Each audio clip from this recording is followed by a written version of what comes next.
ఘనయోగముద్రాయ నమః పరమాణు హృదయాంతరాళ స్థితానంత బ్రహ్మాండ రూపాయ నమః అయ్యప్ప దేవాయ నమః అభయ స్వరూపాయ నమః.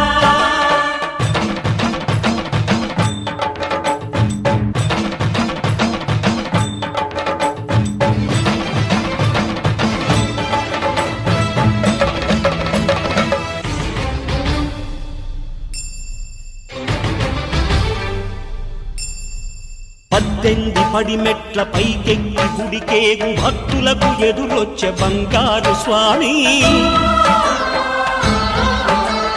ఇరుముడులు స్పృశించి శుభమును చుదీవించి జన బృందముల చేర జగమేలు స్వామి తన భక్తులనరిల్చు తప్పులకు తడబడి ఒక పక్క ఒరిగెనా